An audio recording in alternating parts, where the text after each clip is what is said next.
Selamat sore, Assalamualaikum warahmatullahi wabarakatuh. Waalaikumsalam. Waalaikumsalam warahmatullahi Waalaikumsalam wabarakatuh. warahmatullahi wabarakatuh. Waalaikumsalam warahmatullahi wabarakatuh. Sehat selalu, adik-adik sekalian.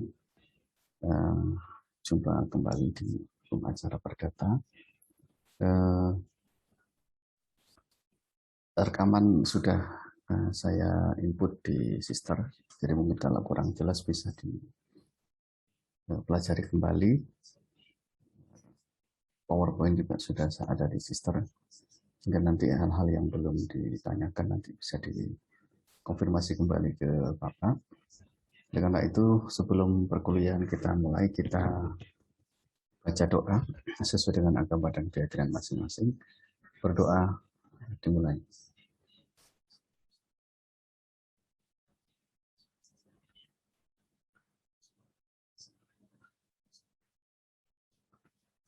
Berdoa selesai.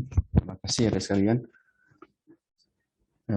Kita akan kemarin sudah kita bicarakan tentang masalah gugatan sudah ya, isi gugatan sudah, kemudian surat kuasa juga sudah, dan jangan lupa PR-nya kemarin untuk minggu depan supaya dipersiapkan surat kuasanya. Bisa dibuat sendiri secara imajiner ya. Ya, nanti di praktek juga seperti itu biasanya. Tapi kalau model Mami di breakdown dari putusan pengadilan, misalnya ada salah satu putusan pengadilan, kemudian dari kasus itu kan sudah ada gugatannya. Nah, kemudian di situ diminta untuk berdasarkan kasus di atas buatlah surat kuasa khususnya. Atau kalau sudah punya relasi dengan law firm misalnya, bisa meminta contoh surat kuasa itu supaya kita pahami bahwa teori-teori tentang surat kuasa itu tidak hanya ada di dalam pikiran kita saja. Kita paham ya semuanya detail ya tentang identitas, tentang kewenangan bertindaknya ya, dan seterusnya, substitusinya dan seterusnya. Tetapi di dalam prakteknya kita masih meraba bagaimana bentuk surat kuasa itu. Nah, itu yang penting supaya tidak ada hanya dalam teori tapi dalam praktek. Supaya nanti di waktu kita kuliah praktek peradilan perdata sudah langsung start to the point. Jadi di kelas Bapak nanti mudah-mudahan nanti tidak ada yang tertinggal karena tidak perlu mengulang tentang surat kuasa. Nanti kalau di praktek mengulang lagi teorinya nanti waktunya tersita. Jadi langsung membuat surat kuasa dipresentasikan, kemudian berikutnya surat gugatan, jawaban, replik, duplik dan seterusnya. Sehingga nanti setelah UTS mudah-mudahan ini sudah longgar gitu ya. Nanti kalau yang praktek baru semester depan sebenarnya kalau praktek ya. Kemudian kita bisa praktek peradilan semu. Kita sudah lama tidak bertemu sehingga nanti ruang mutkot peradilan semu sudah dibangun sangat bagus ya, dan sudah sangat nyaman ya. Nanti tolong disambangi kalau mau mampir ke kampus sudah ada modernisasi ruang peradilan semu. Ada sekalian, setelah kemarin surat gugatan, surat kuasa sudah, kita perlu menghantarkan bagaimana proses berjalannya perkara itu. Jadi awalnya bahwa seseorang punya perkara sengketa ya, kemudian dia menunjuk seorang advokat dengan membuat surat kuasa, ya, kemudian atas dasar surat kuasa itu kemudian seorang advokat tentu akan mengumpulkan bahan-bahan primer ya terkait dengan bukti-bukti dokumen itu untuk menyusun surat gugatan. Surat gugatan sudah matang kita bicarakan kemarin ya. Jadi anggap saja bahwa surat gugatan itu sudah clear and clean, sudah diajukan ke pengadilan. Dan kalau gugatan ke pengadilan tentu kita berhadapan pada situasi di mana harus dilihat kompetensinya. Kompetensi absolut relatif juga sudah kita bahas kemarin ya di beberapa pertemuan sebelumnya. Jadi setelah surat kuasa jadi, surat gugatan jadi, tinggal nanti ini disajikan kemana gitu ya. Ya, disajikan kemana gitu. Ya, jangan sampai salah kita dalam mengajukan tempat gugatan itu, ya kan? Kita sudah memahami benar tentang kompetensi absolut, kompetensi relatif. Lah, kompetensi absolut tentu banyak sudah paham. Jadi mudah-mudahan tidak nyasar ya. Hanya mungkin kalau di praktek di peradilan agama, misalkan tentang masalah perceraian, harus dipahami bahwa kalau masalah perceraian itu ada dua.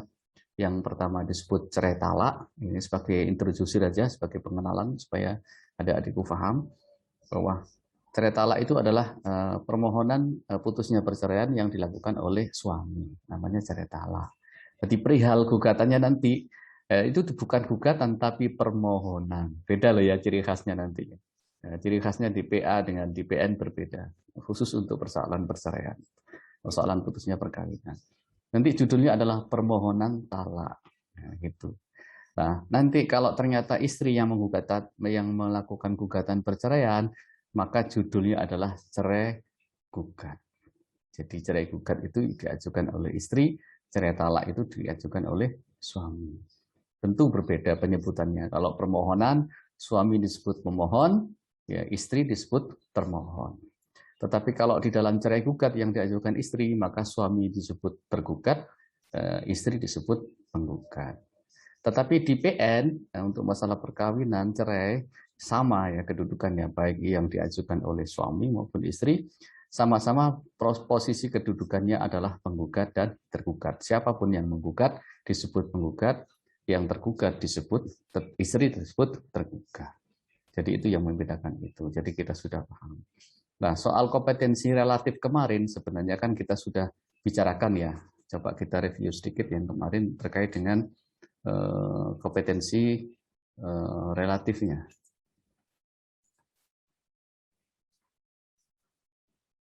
Ya. Kompetensi relatifnya.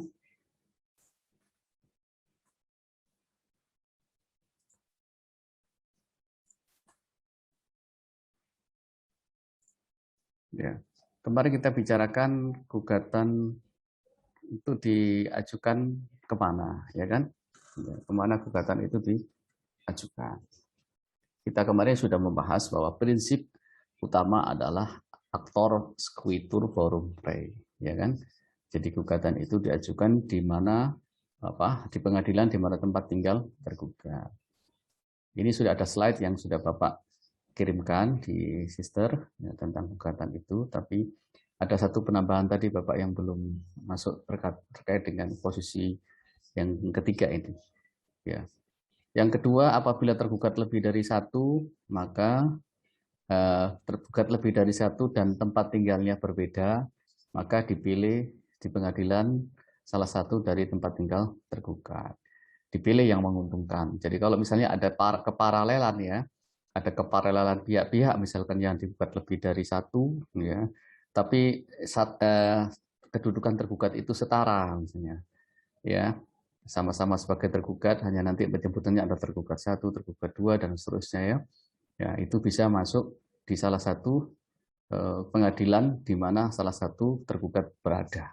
Tergantung yang menguntungkan. Kalau kita posisi di Jember ya ngapain jauh-jauh ya. Ya, salah satu tergugatnya di Jember kita pilih di Jember. Nah, yang ketiga dari sekalian apabila ada dua tergugat ya. Satu sebagai pihak yang penghutang, satu pihak penjamin ya kemarin sudah kita bicarakan, maka dilakukan di tempat tinggal penghutang sebagai perjanjian utama, perjanjian pokoknya ya, perjanjian pokoknya. Untuk yang sebagai penjamin, misalkan kebetulan dia sama-sama di pengadilan negeri, wilayah pengadilan negeri Jember ya enak. Kalau dia di pengadilan Surabaya misalkan, dia nanti kita panggil dengan permohonan relas delegasi, minta lewat pengadilan negeri Surabaya untuk dipanggil dalam persidangan di Jember. Kemudian apabila tempat tinggal tidak diketahui, ya kan boleh jadi tuh kemarin ada pertanyaan, Pak, kita tidak mengetahui tempat tinggalnya. Kalau tidak diketahui tempat tinggalnya, maka di pengadilan negeri tempat tinggal tempat tergugat berdiam atau kediaman terakhir, ya, tempat kediaman yang terakhir. Yang kapan kita berinteraksi dengan tergugat itu dan kita ketahui, maka itu kita ajukan sebagai domisili untuk tergugat. Yang berikutnya adalah apabila gugatan itu tentang barang tetap, barang tidak bergerak, maka di pengadilan di mana pengadilan letak barang tetap itu berada. Ya. Tetapi kemarin ini ada dikembangkan apabila ternyata gugatannya itu tentang hutang piutang. Tetapi hutang piutang itu kemudian di backup dengan hak tanggungan yang objeknya letaknya berada di pengadilan lain, maka yang diutamakan adalah aktor squitur forum rei. Bagaimana cara penyitaan terhadap benda tidak bergerak itu nanti ada sita delegasi sama dengan relas delegasi. Jadi kita nanti kita minta pengadilan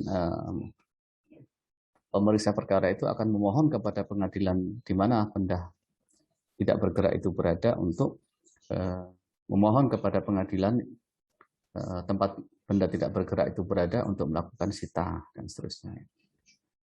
Kemudian di dalam satu kontrak apabila ada pilihan domisilinya, ya misalkan pasti ya dari sekalian kalau adik-adik mengenali salah satu kontrak itu mesti ada klausul di dalam pasal itu yang menyebutkan apabila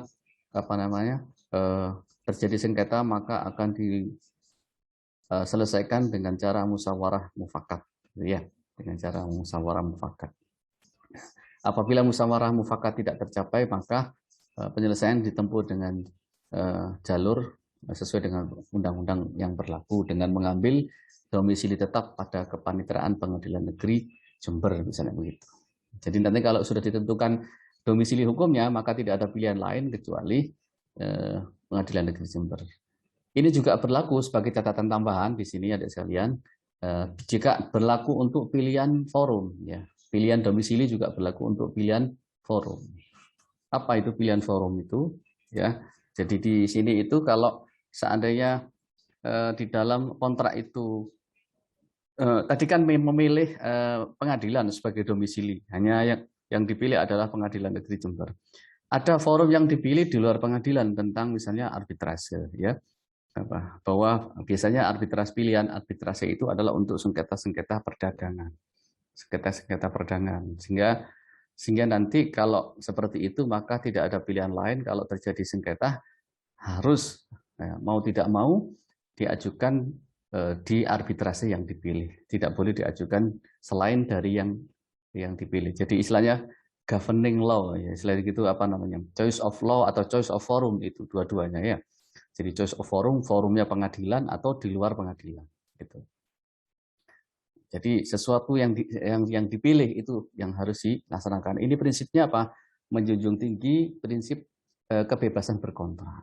Jadi kalau kebebasan berkontrak itu dijunjung tinggi karena di pasal 1338 itu segala perjanjian yang dibuat oleh para pihak ya kurang lebih begitu bunyinya, maka berlaku sebagai undang-undang bagi mereka yang membuatnya. Jadi undang-undang itu aturan itu kedudukan tidak hanya undang-undang dalam konteks undang-undang organik, ya. Ketundukan para pihak itu tidak hanya ditentukan pada peraturan perundang-undangan yang dalam konteks norma-norma yang sudah diatur di undang-undang organik itu, tetapi juga bahwa undang-undang perjanjian itu maksud Bapak yang dibuat oleh para pihak itu juga berlaku sebagai undang-undang bagi mereka yang membuatnya. Ini adalah asas yang sangat kental yang bersifat sudah menjadi ajaran umum bahwa kebebasan berkontrak itu lahir menjadi ikutan dari seiring berkembangnya dinamika kontrak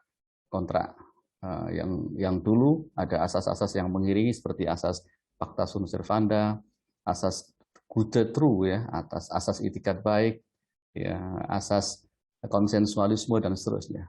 Asas kebebasan berkontrak merupakan asas yang sangat fundamental di dalam perjanjian. Berikutnya adalah apabila tergugat berada di luar negeri, ya, apabila tergugat berada di luar negeri maka gugatan itu diajukan di pengadilan negeri tempat tinggal penggugat, Ya. Nanti bagaimana cara merelasnya? Ya, relasnya dilakukan melalui KBRI di mana dia berada, ya. di mana dia berada, di Kementerian Luar Negeri, melalui Kementerian Luar Negeri atau di KBRI setempat. Nah, yang berikutnya adalah apabila yang digugat itu adalah badan hukum, ya, yang digugat itu adalah badan hukum atau badan usaha, ya. Ada badan hukum, ada badan usaha, ada perkumpulan sekalian. Contohnya apa? Badan hukum itu. Badan hukum itu bisa yayasan, bisa PT, ya, ya. Terus kemudian ada perkumpulan. Nah, kalau badan usaha itu bisa CV, bisa apa? Firma, ya, bisa apa? UD, usaha dagang, ya, CV, firma dan seterusnya. Ya.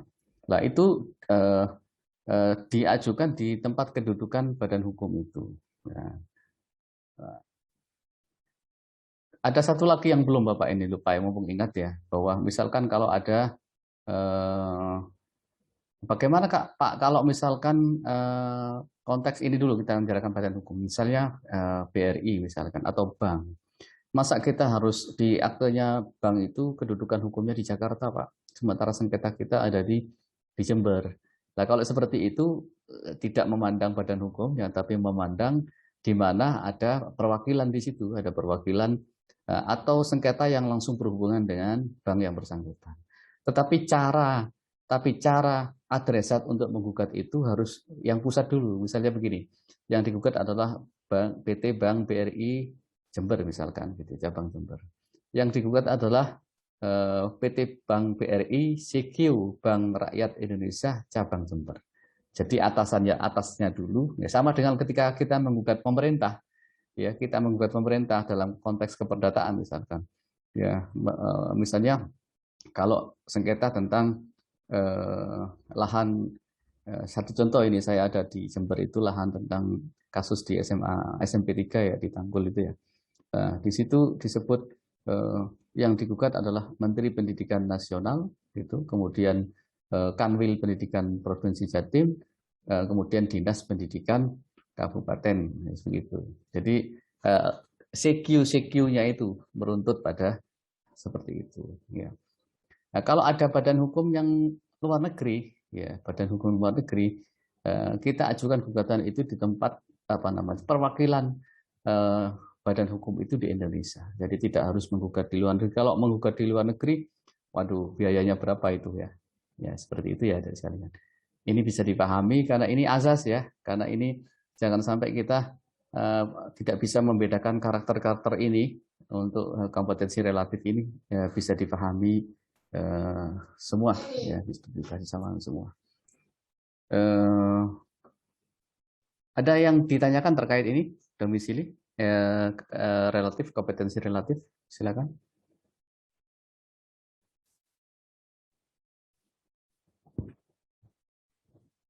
Silakan kalau ada pertanyaan, tidak harus di akhir. Kemarin kan Bapak akhirkan pertanyaannya sehingga waktunya tidak mencukupi. Nah, Bapak kasih peluang untuk saat ini barangkali ada yang bertanya. Ya, ini kompetensi relatif ya dari sekalian, jadi harus paham. Monggo.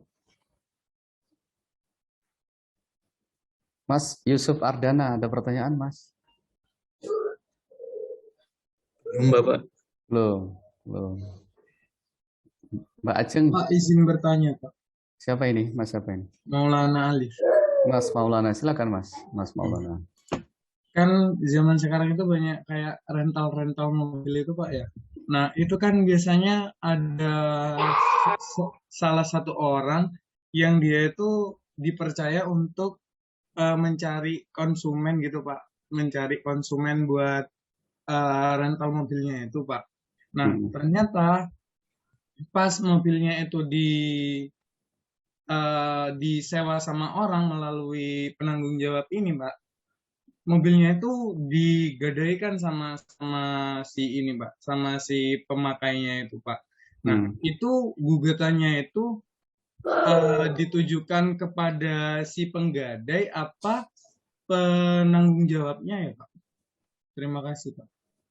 Ya, rental ya Mas ya, Mas Maulana ya.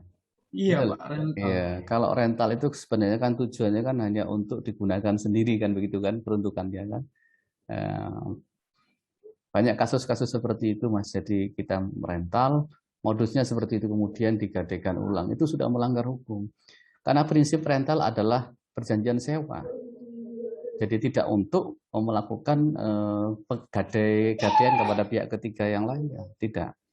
Jadi apa namanya orang yang menggadaikan mobil rental itu sudah melanggar kontrak karena sebenarnya prinsipnya rental itu adalah sewa, ya kan?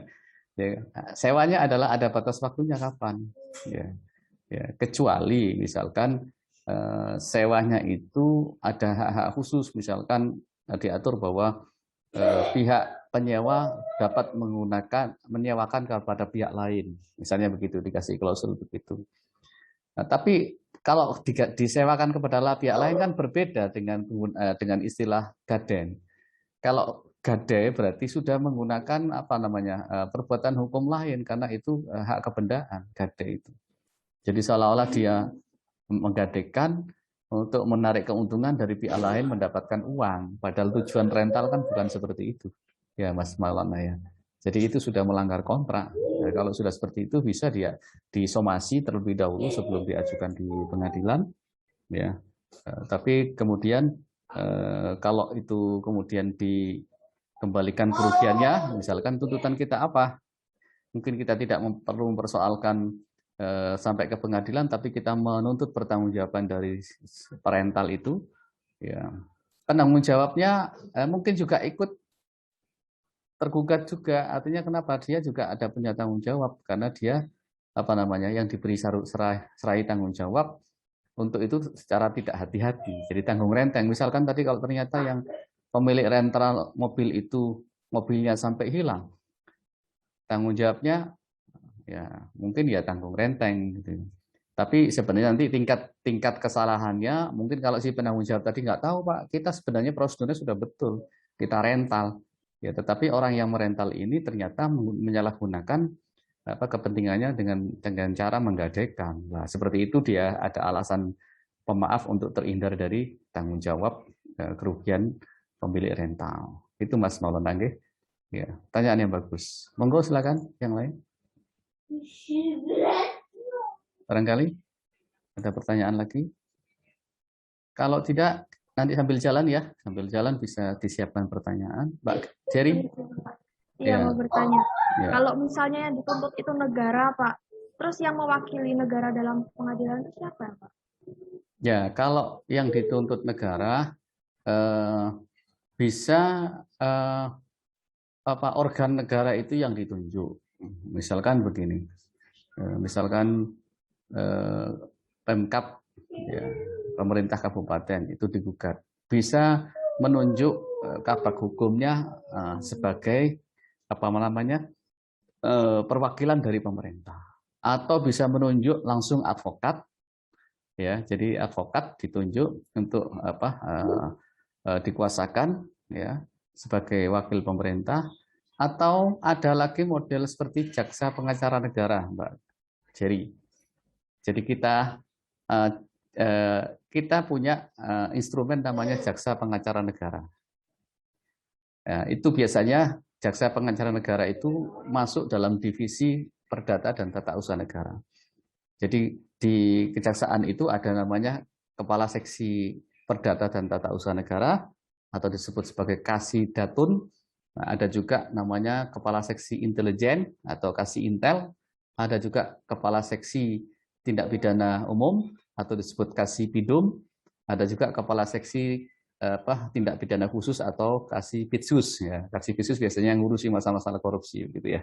Tidak pidana umum ya untuk kejahatan-kejahatan yang umum.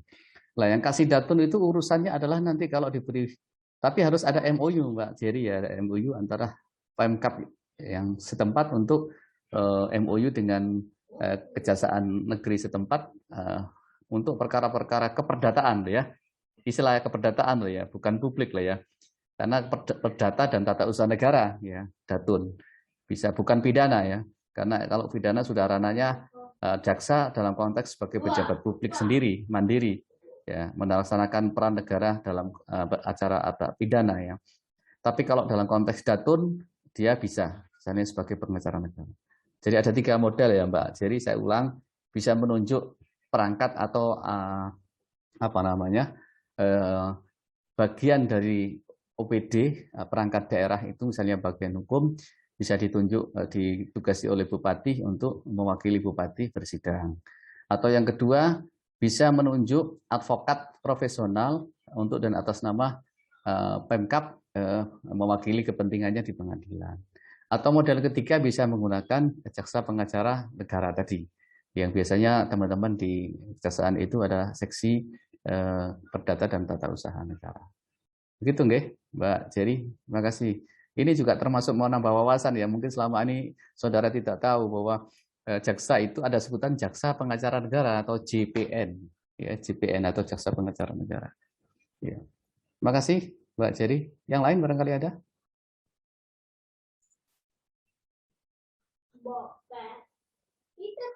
Baik, kalau tidak ada kita lanjutkan untuk acara pemeriksaan acara istimewa ya.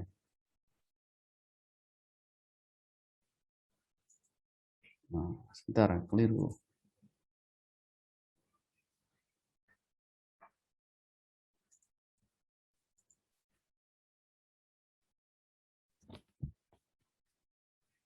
Bisa dilihat ya PowerPoint-nya. Bisa, Pak. Ini yang mana ini? Yang dibaca Mas Maulana yang mana ini? Kemana gugatan diajukan? Tuh. Padahal bukan ini Bapak yang. Sebentar ya. Bapak.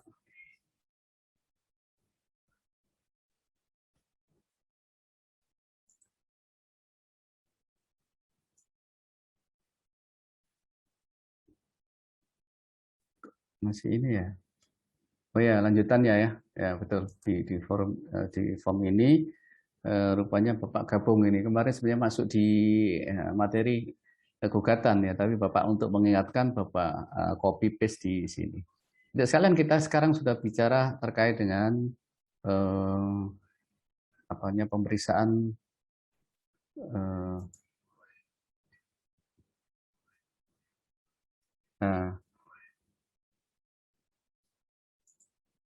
bentar ya, kita masuk ke pemeriksaan perkara ya. Jadi pemeriksaan perkara itu ada di sekalian ada 3 putusan berdasarkan sebentar. Ya.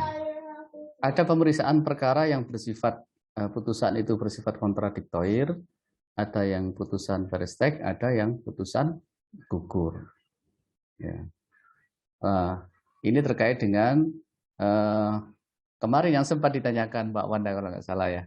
Jadi kalau apa putusan kontradiktoir itu adalah putusan atau pemeriksaan perkara yang diperiksa dengan kehadiran para pihak.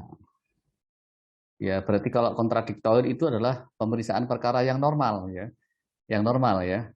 Jadi kontradiktoir itu ada pihak-pihak yang diperiksanya. Nah, kalau putusan verestek itu adalah putusan dalam hal tadi ya sudah menemukan tergugatnya ya, terus kemudian menemukan alamatnya dengan jelas ya kan tadi tadi yang kita sebut kompetensi relatif tadi ya, bukan aktor subjektur formule dan seterusnya, kita sudah menemukan alamat lengkap.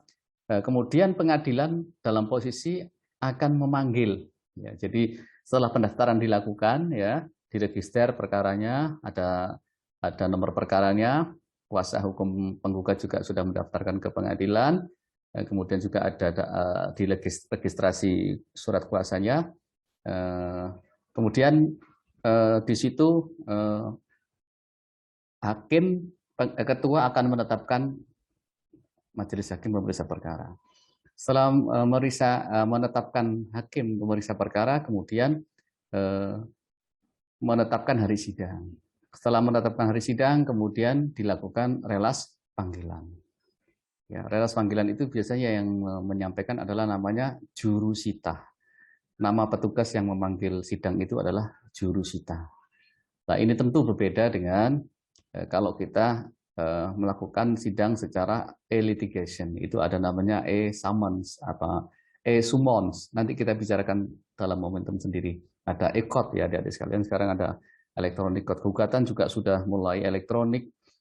Membayar perkara juga sudah melalui sistem elektronik. Panggilan, relas panggilan juga melalui sistem elektronik, melalui email atau surel atau yang lain ya. Jadi nanti dalam menentukan identitas kantor hukum nanti juga harus dilengkapi dengan emailnya. Jadi institusi law firm-nya harus punya email, sehingga nanti email-email itu dijadikan adresat untuk panggilan, relas panggilan secara elektronik. Ya, nanti ada momen sendiri akan Bapak bicarakan. Tetapi yang kita bicarakan ini adalah konteks konvensional, ya, dalam hal tidak melalui elektronik. Nah, relas panggilan tadi kan disampaikan kepada alamat adresat yang ditentukan oleh penggugat dalam gugatan. Sekali lagi kita kembali lagi pada yang sebelumnya kita bahas bahwa dalam menentukan alamat adresat penggugat itu tergugat itu jangan sampai keliru, sekali lagi, sehingga nanti tidak salah orang ya, tidak error in subjectu ya. Setelah kemudian menemukan alamat lengkap itu di relas pertama kali ya, kita bicara first take dulu ya. Kemudian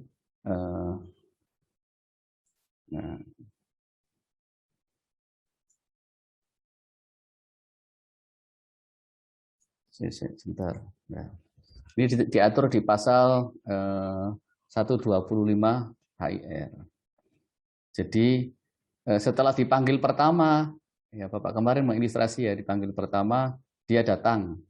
Nah, kalau sudah dia datang, maka putusan first track ini tidak dapat dijatuhkan, maka dia diperiksa secara kontradiktor, ya, secara ada pihaknya, ya, ada pihaknya. Jadi yang putusan first take itu intinya adalah dipanggil berturut-turut 3 kali ya, biasanya itu tidak hadir, maka nanti putusan yang dijatuhkan adalah putusan first take. Jadi pertama kali dia dipanggil ya, nggak datang. Nah, jurusita tadi kan ke rumah ya, dia membawa selembar relas ya, berita acara relas panggilan. Nah, relas panggilan tadi itu kemudian ada catatan keterangan. Dia menyampaikan, betul ini rumahnya Pak Suparman, betul Pak, ya. Ini ada panggilan dari pengadilan, apakah Pak Suparman ada? Oh tidak ada Pak, keluar, tapi betul ini rumah Pak Suparman ya, betul. Ya, ini Pak, Bu, monggo yang bertanda tangan, jenengan siapa? Oh saya istrinya, oh saya anaknya, maka dia bisa bertanda tangan di sana. Nah, relas itu kemudian dibawa balik, ya, kemudian disampaikan ke majelis hakim melalui panitera penggantinya. Kan sidangnya kan biasanya 1 minggu kemudian ya, relasnya hari ini, sidangnya minggu, minimal relas itu diterima 3 hari ya, maksimal maksudnya. Jadi harus sebelum sidang itu 3 hari itu relas panggilan sudah diterima. Hukum acara mengatur begitu, supaya ada kesempatan pihak-pihak itu untuk melakukan hak jawabnya. Jadi paling lambat itu 3 hari sebelum sidang itu sudah harus diterima relas panggilannya. Lah, tadi dipanggil, sudah ada ya surat tadi dipanggil, terus dia nggak datang sekali, oke. Penggugatnya datang diperiksa pada hari tanggal sidang itu. Terus hakim majelis membuka sidang, menyatakan terbuka untuk umum. Saudara penggugat, betul yang mulia. Terus kemudian karena sidang pertama kali diperiksa surat kuasanya, walaupun sebenarnya di meja panitera pengganti itu sudah ada kopi legalisasi surat kuasa yang didaftarkan bersamaan gugatan, tapi hakim perlu memeriksa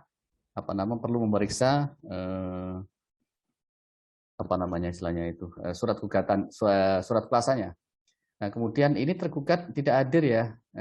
Bagaimana kita berikan kesempatan sekali lagi kepada tergugat untuk dilakukan pemanggilan, karena menurut catatan pada kami bahwa relas ini sebenarnya sudah sampai ke alamat yang dituju, tetapi ditandatangani oleh keluarga, tapi dia tidak hadir, tidak mengirim surat, ya, dan juga tidak menyuruh wakil atau kuasa hukumnya. Ditunda lagi relas minggu depan, ya. Demikian sidang ditutup hari ini untuk dilakukan relas panggilan kepada tergugat yang tidak hadir, untuk hadir pada minggu depan kepada penggugat. Pemberitaan ini merupakan sebagai panggilan yang sah. Dengan ini sidang ditutup, gitu ya. Kemudian sidang nanti ada berita acara oleh pentera pengganti dengan perintah kepada jurusita untuk memanggil sekali lagi kepada tergugat. Ya, biasanya toleransinya ada yang hakim yang lebih lunak ya, dikasih 3 kali waktu, ya 3 kali waktu. Tapi ada yang hakim dilihat dulu kalau ini etiket relas panggilannya ini diterima langsung oleh yang bersangkutan 2 kali berturut-turut dan dia datang, maka sudah langsung bahwa ini sudah dianggap tergugat tidak menggunakan haknya untuk hak jawabnya dalam pengadilan sehingga langsung diputus fresh track atau diperiksa secara fresh track. Itu. Jadi fresh track ini sebenarnya adalah ketidakhadiran dari tergugat setelah dipanggil secara sah dan patut. Tadi yang Bapak maksud sah dan patut tadi itu tadi sesuai alamat gitu. Jangan digunakan alamat seperti alamatnya Ayu Ting Ting. Apa itu? Alamat palsu. Ya, jadi sengaja ada penyalahgunaan kesempatan bagi penggugat untuk mencantumkan nama alamat tergugat itu seenaknya gitu. Sehingga ketika dipanggil sengaja nanti dibuat biar dibuat fair text saja gitu. Enggak boleh seperti itu. Jadi itu juga bagian dari etika tidak baik. Ya. Ya. Ya. Setelah dipanggil secara patut dan sah tidak hadir, kemudian ketidakhadirnya tanpa alasan yang sah, bisa berkirim surat. Bapak kemarin nyampaikan juga ya. Jadi kalau kita sebagai tergugat, kebetulan misalkan ada panggilan pengadilan seperti itu, kita bisa berkirim surat kepada majelis bahwa tidak bisa hadir dengan alasan masih berada di luar kota. Atau kita langsung menyuruh membuat kuasa tergugat, gitu ya, mempersiapkan kuasa tergugat. Ya, itu ya. Lah, ini biasanya berturut-turut ya adik sekalian. Jadi first take itu terjadi kalau ketidakhadirannya itu berturut-turut. Ya. Ada ya 2 kali atau 3 kali. Biasanya hakim toleran sampai 3 kali. Ya. Lah, bagaimana akibat hukumnya terhadap pemeriksaan perkara itu? Apakah ini tadi kan tergugat tidak bisa hadir nih, dan kemudian hakim memutuskan akan diperiksa secara first take, ya kan? Nah, bagaimana dampak dari perkara itu? Dampak dari perkara itu adalah bahwa perkara itu boleh jadi dikabulkan seluruhnya, ya, karena tidak ada bantahan, ya kan? Tidak ada perlawanan dari pihak tergugat, ya, tidak ada perlawanan dari pihak tergugat, sehingga boleh jadi gugatannya itu dikabulkan menyeluruh, ya. Tapi dengan syarat gugatannya itu 3 hal ini: tidak melawan hukum, ya, tidak melawan hukum itu bahwa gugatan itu berdasarkan beda berdasarkan hukum. Tidak melawan hukum itu karena kausa yang halal gitu ya, karena kausa yang dibolehkan, ya. Jadi tidak melawan hukum. Kemudian yang kedua adalah ada gugatan itu beralasan, dicantumkan secara argumentatif ya, artinya bahwa argumentasinya disusun dengan baik, didukung dengan alat-alat bukti, maka itu dianggap sebagai gugatan yang beralasan. Ya. Kemudian tidak bertentangan dengan ketertiban, kesusilaan. Ya. Jadi seperti itu. Jadi tidak mesti bahwa gugatan first take itu dikabulkan seluruhnya karena dianggap tidak ada perlawanan, belum tentu. Tapi harus memenuhi 3 syarat ini: tidak melawan hukum, ya, dia beralasan, dan tidak bertentangan dengan ketertiban, kesusilaan, perundang-undangan, ketertiban dan kesusilaan. Ya. Nah, sekarang kalau sudah seperti itu, nanti tergantung dari pembuktian. Apakah otomatis kalau tidak ada bukti lawan atau tegen bewis namanya ya di dalam perkara itu? Karena kan ini kan sudah telak nih, tidak ada perlawanan nih. Ibaratnya kalau kita bertanding itu WO dia, lawan ini WO ini. Kan dianggap menang kalau dalam pertandingan WO itu kan kita ada tiket ya. Kita menang WO kan begitu kan ya. Ya. Tapi WO-nya ini, menangnya ini harus diperiksa dulu oleh hakim. Tidak sembarang kemudian karena ada lawan kemudian semua dikabulkan. Tidak mesti. Diperiksa dulu juga bukti-buktinya karena menunjukkan bahwa hakim aktif dalam memeriksa perkara itu seperti itu. Ya. Terus kemudian apa upaya hukum terhadap Verstek ya sekalian.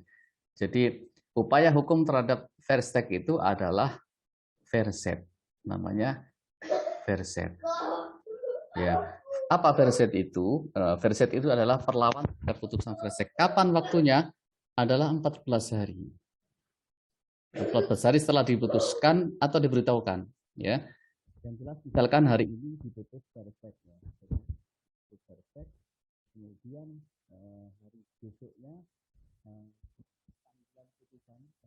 pemberitahuan putusan Verstek itu dijalankan, maka 14 hari itu dihitung dari sejak tanggal ditandatangani pemberitahuan putusan itu, bukan pada saat diputuskan.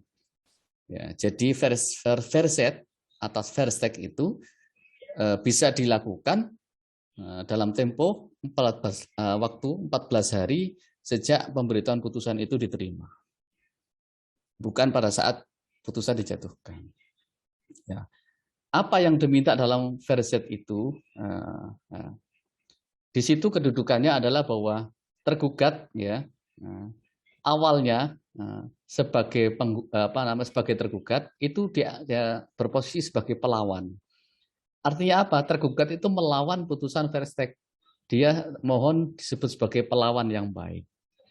Ya, ini agak rumit ya teman. Tapi sebenarnya kalau nanti bisa difahami secara sambil berjalan, learning by doing, insya Allah paham ini. Jadi posisi pelawan adalah dalam konteks dia melawan putusan Verstek itu. Alasannya apa rata-rata? Misalkan tadi clue-nya adalah permohonan ini diajukan relas panggilan ini diajukan dengan cara sah dan patut tadi. Ya, jadi kemudian misalnya kan begini, diperiksa berita acara relas panggilannya itu ternyata ada patut diduga penggugat itu tidak menyampaikan alamat secara jelas kepada tergugat, sehingga relas itu tidak sampai dengan baik kepada tergugat. Misalkan sebenarnya tempat kediaman terakhir tergugat itu bukan di Jalan Kalimantan. Tadi kan ada nih peluang tadi yang kita lihat dalam konteks kompetisi relatif tadi. Apabila tergugat tidak diketahui alamat tempat tinggalnya, maka diajukan di tempat kediaman terakhir tergugat. Nah, tempat kediaman terakhir itu ternyata keliru. Nah, tapi dia taunya dari mana kok bisa mengajukan verset? Ya taunya ternyata pihak yang menempati rumah itu ternyata rumah sewa dulu. Tergugat pernah ngontrak di situ, kemudian dia pindah ditempati orang lain, kemudian relasnya masuk situ. Relasnya disampaikan ke alamat itu dan dalam kondisi orang lain yang menerima. Sehingga lewat sanalah kemudian relas itu keliru, mestinya disampaikan ke orang yang bersangkutan, tapi jatuhnya di rumah itu yang sudah dihuni oleh pengontrak lain. Itu salah satu contohnya. Sehingga tergugat asli tadi tahunya ada gugatannya dari pengontrak yang menempati rumah yang dikontrak sebelumnya. Nah seperti itu kan keterangan relasnya kan jadi nggak benar gitu, ya kan? Berarti jurusita tadi keterangannya berita acaranya kurang akurat bahwa tidak sampai kepada yang bersangkutan dan ternyata yang bersangkutan sudah tidak menempati tempat kediaman lagi misalnya begitu. Nah, ternyata tahu karena kalau tidak tergugat tidak melakukan perlawanan akan kemungkinan mendapatkan kerugian karena faktor tadi petitum atau gugatan yang diajukan oleh penggugat itu bisa jadi dikabulkan seluruhnya asalkan memenuhi unsur yang 3 tadi. Kalau dikabulkan seluruhnya tidak ada perlawanan berarti kan nanti dinyatakan kalah oleh tergugat tanpa ada perlawanan. Makanya kemudian senyampang dalam waktu 14 hari setelah putusan Verstek itu diberitahukan, dia mengajukan perlawanan namanya verset. Bisa dipahami ya? Verset. Ya. Nah dalam verset itu sekali lagi bahwa si tergugat itu berposisi sebagai pelawan dan permohonannya kepada majelis hakim adalah mohon dinyatakan sebagai pelawan yang baik. Karena faktanya tadi, bahwa faktanya relas panggilan yang disampaikan pengadilan atau jurusita tidak tergugat terima dengan sesuai sah secara patut dan sah karena tergugat nyatanya tidak bertempat tinggal lagi di situ tapi alamat adresat dari relas panggilan itu ternyata di tempat yang dituju itu bukan alamat tempat tinggal atau tempat kediaman terakhir dari tergugat. Oleh karena itu mohon agar tergugat atau pelawan dinyatakan sebagai pelawan yang baik. Nah, kalau perlawanan atau verzet ini dikabulkan oleh majelis hakim ya dalam tenggat waktu yang 14 hari tadi, maka putusannya berubah, adik sekalian. Jadi tidak lagi verstek, nanti diuji lagi secara kontradiktoir. Oh, orangnya hadir gitu ya, secara kontradiktoir. Ya. Sehingga diperiksa seperti gugatan biasa. Ada hak jawab menjawab dan seterusnya. Ya, itu. Nah, apabila dalam putusan verstek tergugat atau pelawan tidak hadir lagi, maka putusan verstek itu dijatuhkan untuk kedua kalinya dan upaya hukumnya ialah banding. Jadi konteksnya ini, kalau tadi dia tahu ya, sudah melakukan verzet ke pengadilan ya, ternyata setelah verzet itu ditentukan sidangnya dia tidak hadir lagi, ya, berturut-turut tidak hadir lagi, maka putusannya adalah hakim mengukuhkan putusan verstek itu untuk kedua kalinya, menguatkan istilahnya begitu ya, menguatkan putusan verstek itu. Nah, upaya hukum terhadap verstek kedua itu bukan verzet lagi. Nanti kalau nggak selesai-selesai verzet, versek, kan gitu, nggak mari-mari perkaranya. Sehingga upaya hukumnya adalah banding. Sebaliknya, jika penggugat atau terlawan yang tidak hadir, maksudnya pihak yang dinyatakan menang tadi, ada sekalian, ya kan penggugat, ya kan, penggugat ini menang di tingkat versek tadi sebenarnya. Terus kemudian ada verset karena dia tergugat tahu dia mengajukan perlawanan dan penggugat sebagai terlawan. Tetapi ketika panggilan itu kepadanya dia tidak hadir, dia yang tidak hadir, ya, ada sekalian, maka versteknya digagalkan. Versteknya digagalkan karena justru yang punya gawe katanya, yang punya gawe terhadap gugatan ini tidak beretikat baik untuk hadir di persidangan sehingga putusan verstek tadi itu dibatalkan. Sehingga upaya hukumnya apa? Sama dengan yang kalau kedua kali verset tadi tidak hadir, gugatannya ditolak, tetapi penggugat dapat mengajukan upaya banding. Ya. Gitu ya. Silakan kalau ada pertanyaan terkait ini, ada sekalian. Jadi ini verset dan verstek. Silakan. Kalau mumpung belum jauh, jadi dipahami pelan-pelan ya, tidak apa namanya dinikmati gitu sambil ngopi gitu ya, nggak usah sepaneng, tapi dipahami karena ini sebenarnya hukum acara ini berlaku apa namanya nanti saudara ketika jadi praktisi, jadi yuris akan mengalami seperti ini. Jadi ilmu acara perdata ini tidak usang ya, tidak mungkin mubadir.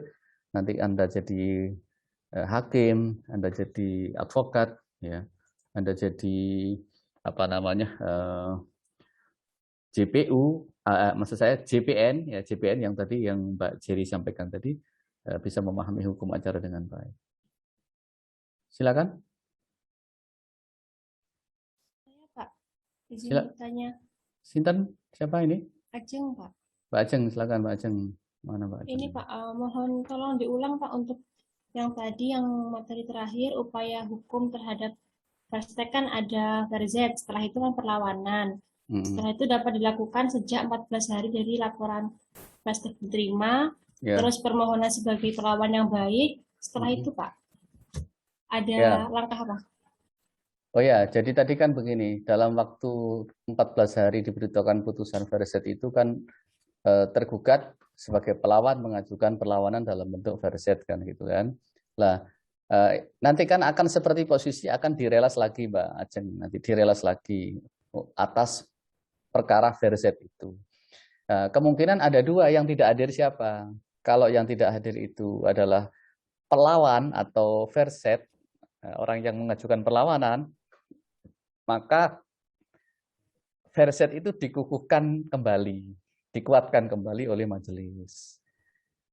Paham ya sampai di situ? Jadi dijatuhkan kembali, dikuatkan bahwa tetap dilanjutkan putusan verstek tadi berlaku. Nah, kemudian upaya hukumnya apa berikutnya terhadap putusan verstek yang dikukuhkan kedua kali itu, maka upaya hukumnya bukan verset lagi, tapi banding. Ya, banding ke pengadilan tinggi, banding. Nah, terus kemudian yang kedua alternatifnya, kalau dalam pemeriksaan verset itu yang tidak hadir justru pihak yang dinyatakan menang. Iya betul, yang penggugat, yang terlawan ya, terlawan dalam konteks verset ya Mbak Ajeng ya. Iya. Ya, tapi dia penggugat strip terlawan. Ya, dia tidak hadir justru, maka putusan verset yang sudah dijatuhkan tadi itu digugurkan, dibatalkan. Karena dia kembali sebagai pihak yang dianggap tidak beritikat baik untuk melanjutkan perkara. Jadi putusannya adalah gugur, versteknya itu dinyatakan gugur. Ya, gitu. Sama halnya kita bicara ketika begini, kita tidak bicara tentang verset atau pada tingkat verset ya, karena verset itu adalah perlawanan terhadap verstek. Pertama kali saja misalkan gugatan diajukan di pengadilan, kemudian relas panggilan diajukan, ditentukan hari sidangnya, dan para pihak diminta hadir pada sidang yang ditentukan yang sudah direlas oleh jurusita. Tetapi yang tidak hadir adalah penggugat. Pertama kali ya Mbak ya. Justru langsung pertama kali Mbak Ajeng misalkan penggugat tidak hadir berkali-kali. Ini kebalikan dari verset ya, dari verstek ya. Maka putusannya nanti adalah NO, need onvankelijk verklaar. Jadi tidak banding lagi, nanti putus gugatannya dinyatakan tidak dapat diterima atau gugur. Jadi gugatannya tadi dinyatakan gugur. Sama kedudukannya dengan penjelasan Bapak yang kedua tadi ya Mbak, bahwa kalau verset ya coba pelan-pelan dipahami. Kalau ada verset ya atas verstek, kan kemungkinan nanti kan direlas lagi. Yang tidak hadir nih kemungkinan bisa penggugat atau tergugat, gitu ya. Kalau yang tidak hadir yang mengajukan verset, maka versteknya dikukuhkan kedua kali. Upaya hukumnya adalah banding. Yang kedua alternatifnya adalah kalau dalam proses verstek itu perlawanan itu yang tidak hadir justru penggugat yang dimenangkan secara verset tadi, yang tidak hadir penggugat, maka putusan verstek yang sudah dijatuhkan majelis itu akan dinyatakan gugur. Ya. Jadi gugatannya ditolak, tapi upayanya adalah banding.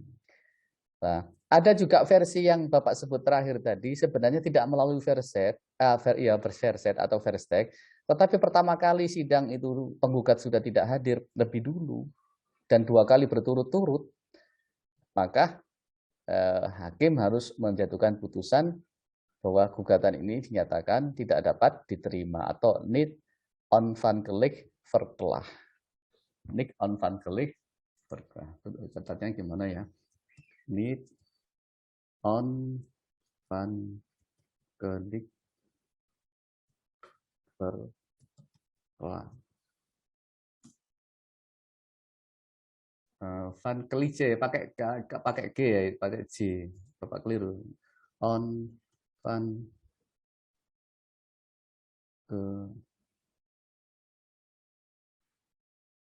nanti dilihat lagi ya, Van Kelij. Tulisannya gimana ya? Verklaar ya, seperti itu ya. Nanti lihat ya. NO, niet onvankelijk verklaar ya. Niet onvankelijk verklaar. Coba nanti diperiksa lagi onvankelijknya, karena itu bahasa Latin, bahasa Belanda, sehingga harus akurat ya. Jadi sekalian di situ. Alias ya istilahnya itu NO gitu ya. NO bukan NU. NO, niet onvankelijk verklaar. Apa itu? Gugatan tidak dapat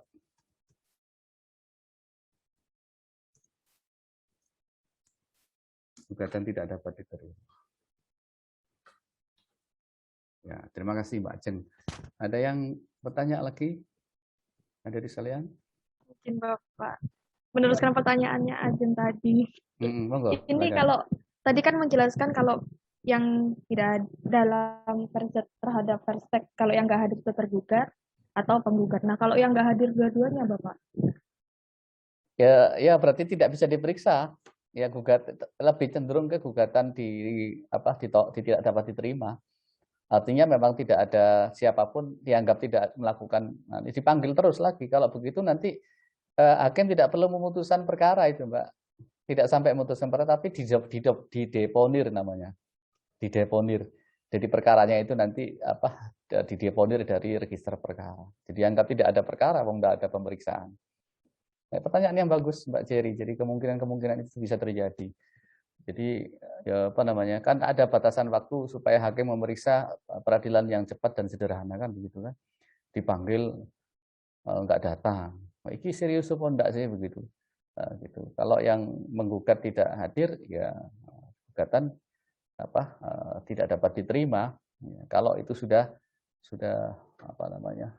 Jadi lebih dekat ke gugatan tidak diterima, Mbak ya. Nah, bisa kalau gugatan tidak terima ya artinya bisa ada kemungkinan nanti putusannya ya itu gugatan tidak diterima tapi tanpa hadirnya kedua pihak atau dengan model deponir karena memang kalau tidak hadir semua kan tidak pernah ada pemeriksaan perkara itu tidak ada hanya masuk berkas saja ada register perkara saja tapi hakim tidak memeriksa perkara bisa saja itu dideponir dari register kecuali pernah sekali tergugatnya hadir ya misalkan begitu tapi tidak hadir lagi. Tapi kalau nggak hadir dua-duanya, semua terus, ya sementara relas itu sudah dilakukan berkali-kali.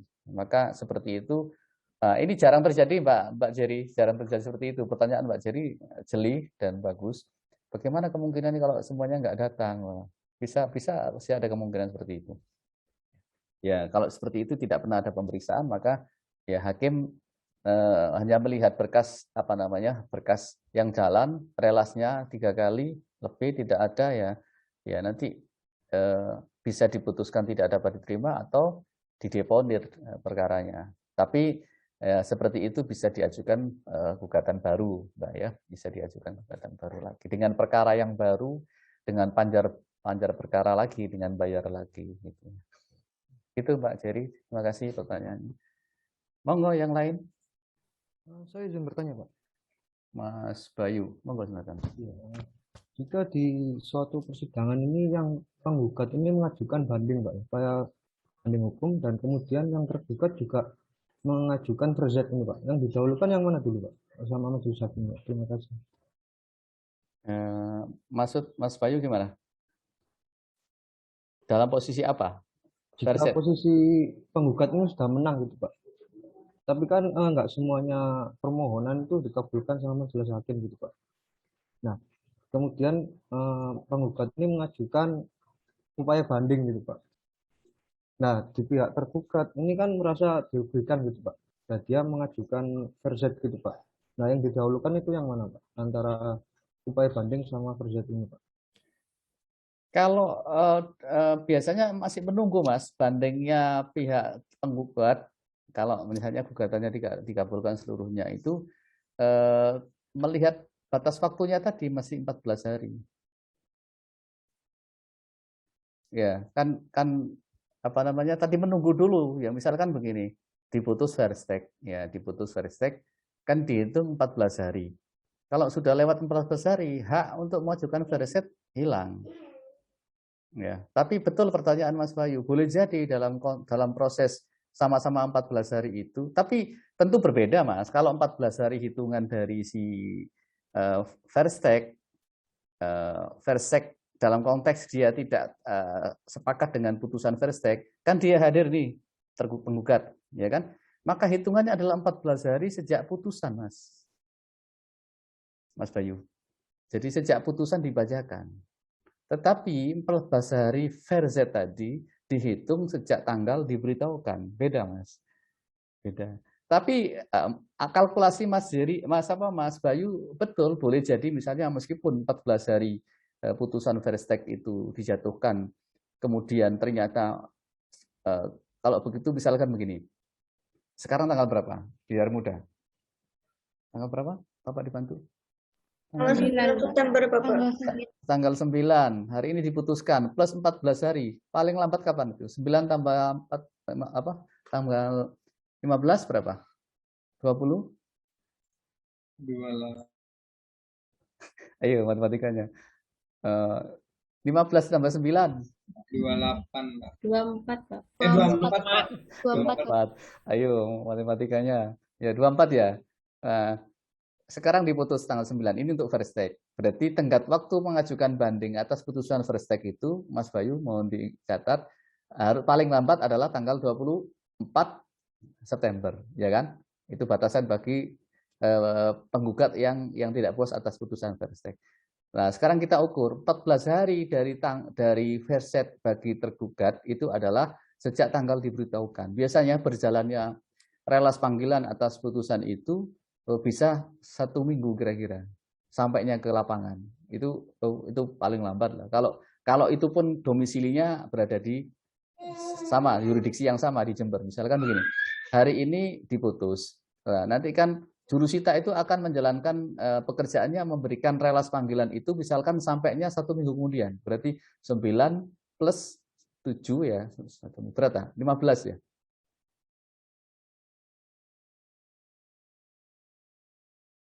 Nah, kan berarti tanggal 15 itu baru start dia bisa mengerti ada berarti tanggal 15 plus 14. Bapak tadi keliru yang di atas ya. Berarti tanggal 9 plus 14. Berapa tadi? Berarti tanggal 23 ya. Tanggal 3. Jadi hari ini diputus tanggal 9, maka 14 hari ke depannya batasan waktu banding bagi penggugat yang dimenangkan Verstek tadi oleh Mas Bayu sebut itu adalah sampai tanggal 23. Sementara perjalanan relas ya setelah putusan Verstek itu dijalankan, maka biasanya jurusita itu kan hitungannya bukan tanggal diputuskan ya. Ingat ya, bukan tanggal diputuskan tetapi tanggal diterima relas pemberitaan putusan. Bisa rentangannya bisa antara tanggal 10 sampai tanggal seminggu ke depan, berapa? Bisa sampai tanggal 17. Plus nanti tanggal 15 hari, plus tanggal 15 hari. Jadi tanggal 17 ditambah 15 hari bisa sampai ke depan gitu.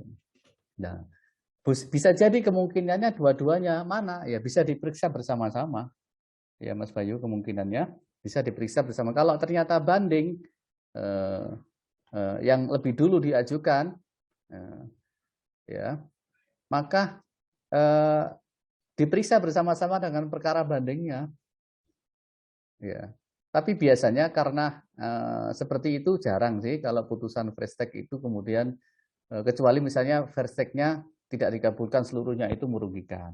Tapi biasanya sepanjang dia bisa membuktikan bahwa gugatannya adalah beralasan berdasarkan hukum dan tidak bertentangan dengan peraturan perundang-undangan, ya, insya Allah dikabulkan. Seperti itu ya Mas Bayu. Sangat kecil kemungkinannya. Tapi pertanyaan Mas Bayu sama Jerry tadi jeli karena bisa jadi kemungkinan itu muncul di lapangan. Ya seperti itu ya. Bagus, Bapak appreciate bahwa ternyata pemahamannya detail sehingga nanti harapannya perkuliahan Bapak ini lebih matang ya. Nanti waktu praktek peradilan perdata walaupun nanti nempuh di kelas yang kebetulan tidak dapat kesempatan bersama Bapak, kevokalan adik-adik ini bisa ditularkan ke yang lain. Ya, jadi ini tidak ada di dalam buku ini. Pertanyaan-pertanyaan seperti ini tadi yang Bapak jawab tidak dijelaskan di dalam buku biasanya. Ya, muncul dalam lapangan praktek-praktek seperti itu. Monggo silakan. Saya Pak izin bertanya. Pak izin bertanya, Pak. Nih Mbak Ariana sudah muncul dulu. Iya. Tentang apa itu kalau yang tergugatnya lebih dari 1 orang, terus bagaimana cara penerapan acara Verstek? Itu tuh kasusnya kayak gini Pak, kan umpamanya ada 2 yang tergugat, terus yang satu yang panggilan pertama itu datang, tapi yang satunya nggak datang, lalu panggilan kedua itu kebalikannya Pak, yang udah datang di sidang kemarin nggak datang di sidang kedua, itu bagaimana ya Pak? Terima kasih. Terima kasih Mbak Ariana. Jadi tadi disebut bagaimana kalau misalnya tergugat lebih dari 2, tapi tidak datangnya bergantian. Prinsip yang perlu dipedomani Mbak Ariana adalah bahwa pertama ya opsinya begini, kalau tergugat anggapnya tergugat 1, tergugat kedua ya, dia tidak datang. Yang tidak datang adalah tergugat 2 misalkan. Nah, tergugat 1 sudah datang. Nanti direlas lagi kesempatannya karena pertama kali masih dikasih kemungkinan supaya dia datang bersama-sama. Karena hak jawabnya kan harus ditunggu. Jadi tidak bisa sidang dimulai tanpa kehadiran pihak yang lengkap dulu gitu. Ini agak rumit ya, agak sedikit ribet kalau pihaknya banyak. Ya. Kemudian direlas lagi, Mbak Ariana, direlas lagi. Yang tidak datang, menurut Mbak Ariana satunya tadi sudah datang, satunya yang tidak datang jadi datang. Tapi tetap hakim harus memberi kesempatan. Tapi itu tidak memenuhi, yang jelas tidak bisa dipenuhi unsur versteknya, Mbak Ariana ditekankan bahwa ini diperiksa secara kontradiktori, gitu. Ya, tidak diperiksa secara verstek, tidak bisa karena sudah masing-masing sudah pernah hadir. Jangan kan begitu, hadir sekali saja dan satu pihak tergugat hadir itu sudah tidak memenuhi unsur verstek. Jadi harus diputus secara kontradiktori. Paham ya, Mbak Ariana ya? Jadi tapi persoalan nanti gantian yang datang baru dibicarakan bagaimana kesempatan menjawabnya pemeriksaannya. Karena nggak mungkin kalau 1-2 kali dipanggil sekali lagi. Misalkan tadi simulasinya ya, tergugat datang pertama, tergugat 1 datang ya, tergugat 2 tidak datang di hari pertama ya. Hari kedua tergugat 2 yang datang, tergugat 1 tidak datang. Nah, ini kan padahal sidang pertama itu kan mediasi kan begitu kan. Nah, mediasi tidak bisa jalan kalau pihak ini tidak datang semuanya. Maka kemudian diberi kesempatan 1 kali lagi, kalau tidak maka siapapun yang datang maka diarahkan ke mediasi. Jadi tidak bisa menunggu lama karena peradilan itu harus dibuat sederhana, cepat dan biaya ringan. Jadi Perma nomor 1 2016 itu harus dijalankan. Jadi nanti tetap siapapun yang hadir, majelis hakim akan memerintahkan untuk menunjuk hakim mediator, tapi tetap dipanggil, yang tidak hadir dipanggil dengan agenda tegas mengikuti sidang mediasi langsung, gitu ya, Mbak Ariana, begitu. Terima kasih. Baik Pak, terima kasih. Oke, monggo yang lain barangkali. Pak izin. Saya ingin bertanya, Pak. Siapa? Mas siapa? Saya Pak. Saya, Pak. Mas, ini yang Mas Usut tadi yang ngomong. Iya, Pak. Monggo, silakan. Bagaimana jika ada seseorang yang mengajukan gugatan kepada orang lain yang telah merugikan dirinya, namun dia tidak memiliki dana untuk melanjutkan gugatannya ke pengadilan? Itu apakah pengadilan akan tetap memfasilitasi orang itu? Jika tidak, berarti jika tidak memfasilitasi, berarti bisa dibilang orang yang tidak memiliki uang tidak akan bisa membela keadilannya gitu, Pak. Ya, baik, Mas Yusuf. Pertanyaan bagus juga. Jadi dia bisa melanjutkan dengan mengajukan permohonan prodeo, Mas Yusuf ya. Jadi dia bisa mengajukan ke pengadilan dengan, tapi ada permohonan khusus Mas, bahwa dia tidak mampu, artinya kan jadi pertanyaan, dia punya barang yang digugat kok tidak mampu. Nah, itu kan tidak pertanyaan. Tapi nanti ada verifikasi dari pengadilan bahwa betul dia tidak mampu, misalnya ada keterangan dari lurah misalnya. Dia memang punya tanah, tapi misalnya tanah itu tapi jadi sengketa, tapi dia tidak punya dana untuk bagaimana menyelesaikan perkara itu sampai ke pengadilan. Bisa dengan cara tadi prodeo ya Mas Yusuf, mengajukan permohonan ke pengadilan untuk diperiksa secara prodeo. Nah, pengadilan nanti itu akan menawarkan, biasanya bisa lewat posbakum Mas. Sekarang ada model pos bantuan hukum. Ya, di UNED ini sekarang kita sudah punya kantor pos bantuan hukum yang di pengadilan negeri sudah ada sendiri. Ya. Dulu Bapak waktu di Surabaya itu ada posbakum IKADIN. Bapak dulu anggota IKADIN Surabaya, ya, Ikatan Advokat Indonesia Surabaya, Pradi Surabaya juga. Jadi teman-teman posbakum IKADIN itu ada ruang khusus yang disediakan oleh pengadilan, bahkan semua pengadilan menyediakan ruang itu.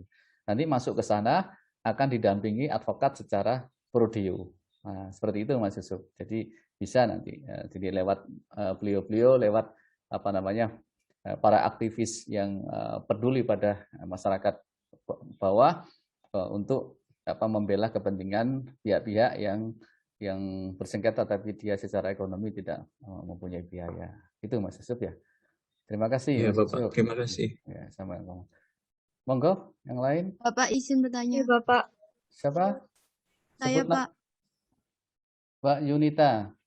Ya, Mbak Yunita ini ketua kelas aktif WA saya ini, progres. Monggo, silakan.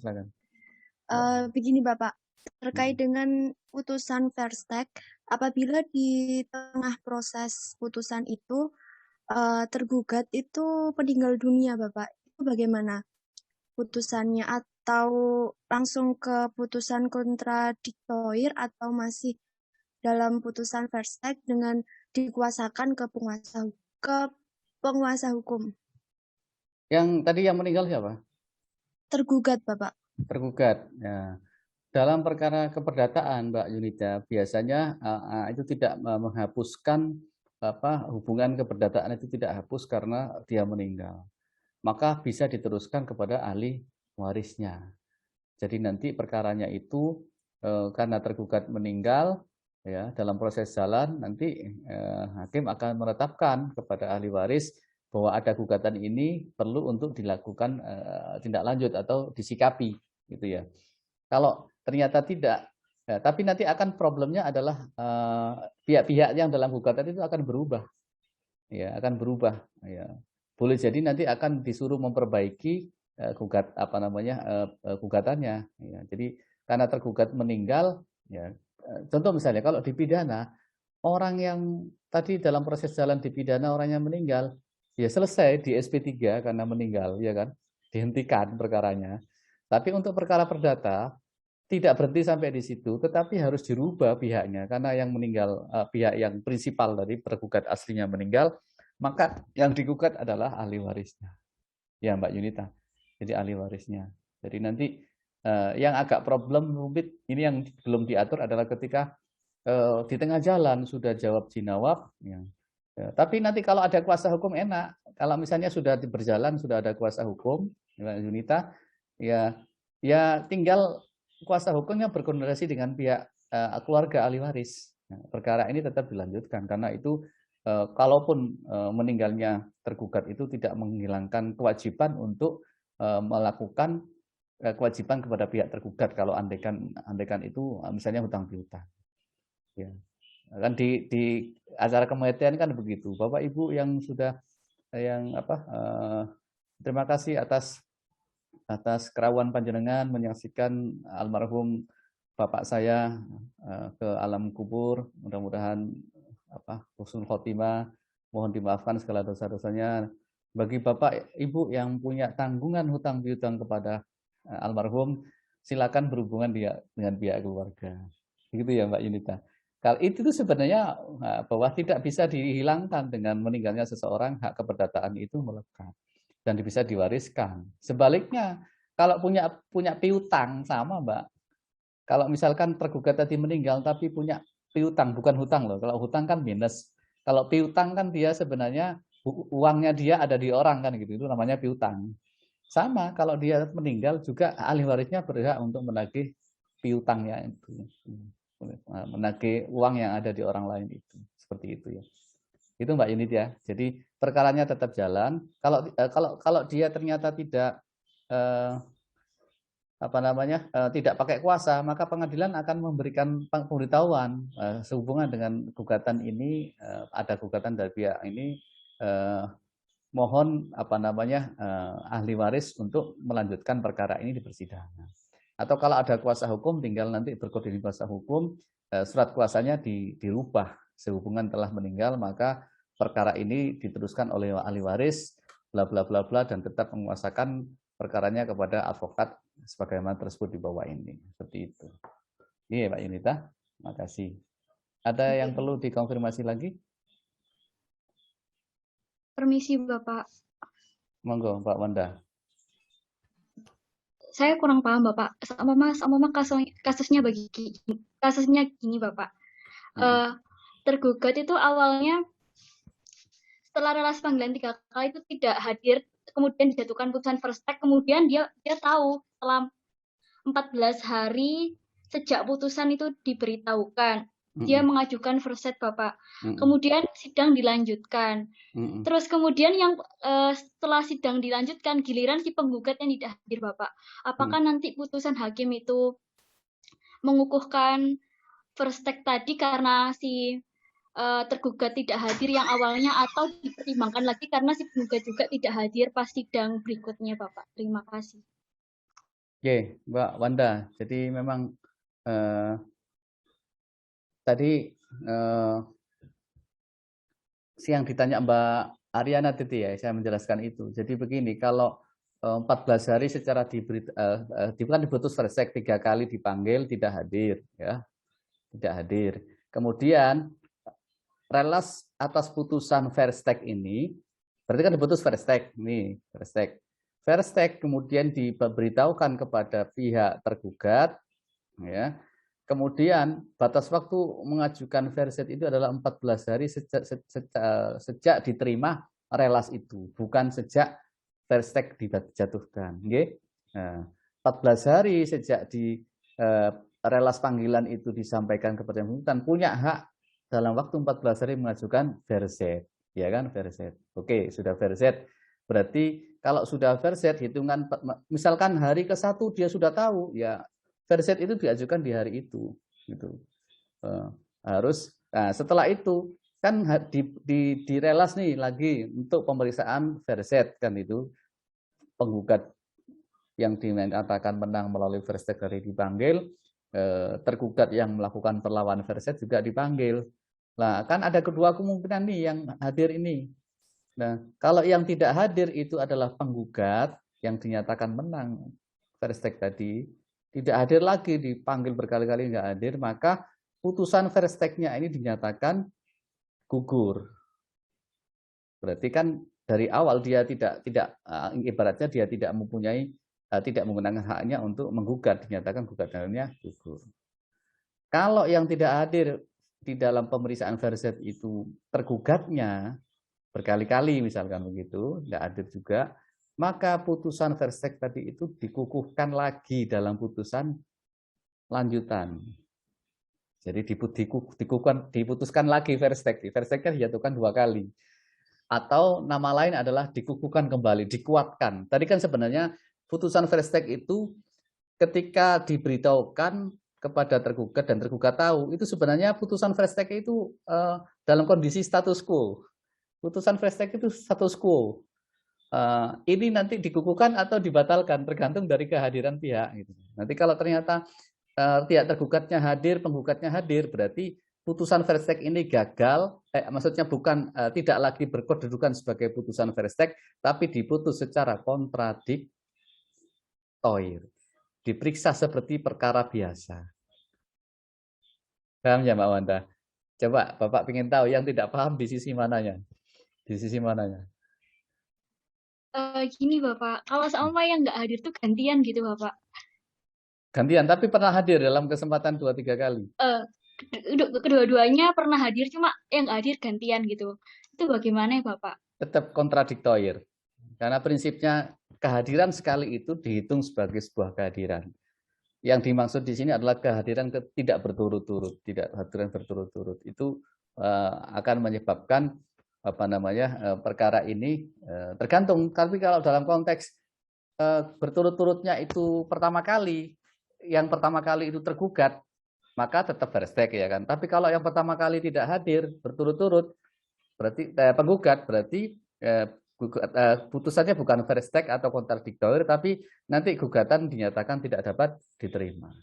Tapi tergugatnya hadir terus. Ya. Tapi penggugatnya nggak hadir, itu nanti putusannya adalah diputus kontradiktoir, tetapi putusannya berbunyi gugatan tidak dapat diterima karena penggugat tidak hadir. Paham? Jadi meskipun gantian gitu tetap diputus kontradiktor, jadi kayak semuanya tetap hadir gitu Bapak, meskipun gantian gitu Bapak. Ya, dikatakan hadir. Ya, kalau kasus yang Bapak sampaikan tadi, ketidakhadirannya itu sama sekali ya bukan kontradiktoir. Yang sama sekali kalau dua-duanya, kalau salah satunya tidak hadir, gini Mbak, biar memudahkan gini. Jadi Kak dipanggil pertama, tergugat hadir, penggugat hadir, yang punya gawe hadir.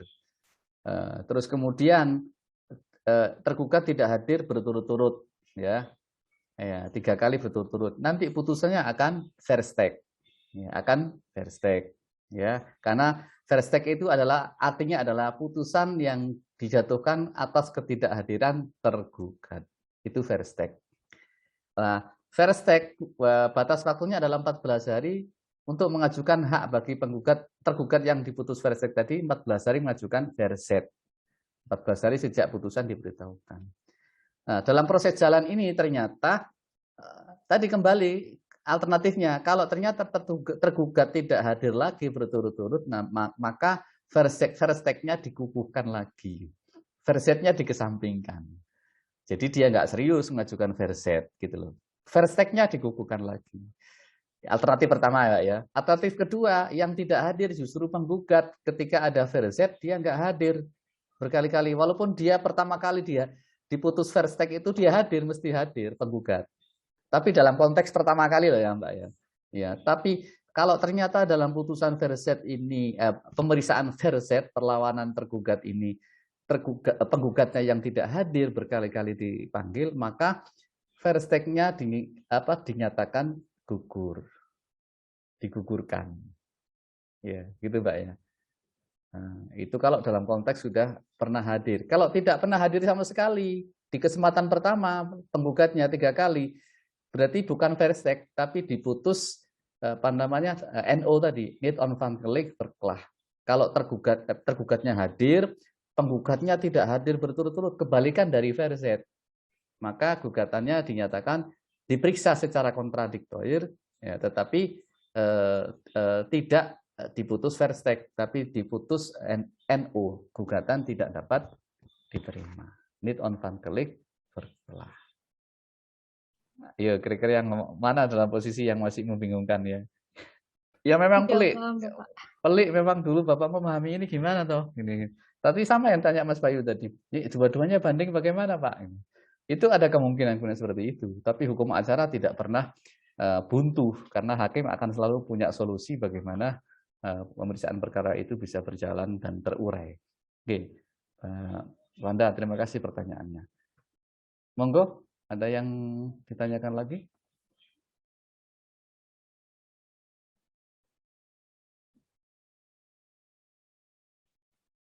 Ya, tentang verset, verstek sudah jadi gugatan. Sekarang begini, ada 3 kemungkinan putusan yang kita bicarakan itu. Putusan NO, need on van gelijk verklaar, tidak dapat diterima, atau putusan gugur, atau putusan dikabulkan. Nah, atas putusan kontradiktor tadi, putusan itu bisa dikabulkan, bisa ditolak. Ya. Yang putusan NO kemungkinan tadi penggugat tidak hadir, ya, tidak hadir sehingga dia di NO. Tapi putusan yang gugur, penggugat gugur tadi maksudnya dampaknya adalah tidak dapat diterima, ya, menyatakan tidak dapat diterima. Lah putusan yang berikutnya adalah putusan kontradiktor, bisa dikabulkan. Tapi dikabulkannya itu bisa sebagian, bisa seluruhnya. Jadi kalau menyangkut sudah dikabulkan atau tidak, itu biasanya sudah menyangkut pokok perkara.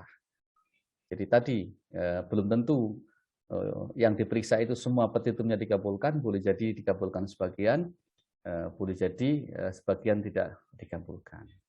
Seperti itu ya, jadi sekalian ya. Ada yang ditanyakan? Permisi Bapak, izin bertanya lagi Bapak. Monggo. Saya membaca itu di Direktori Putusan Mahkamah Agung itu ada amar putusan tolak perbaikan, itu bagaimana ya Bapak? Gimana perbaikan gimana? Tolak perbaikan gini Bapak. Coba redaksinya. Yuk, saya baca. Yeah. Saya lupa nyimpennya Bapak di mana. Gimana? Itu di dalam amar putusan atau bagaimana?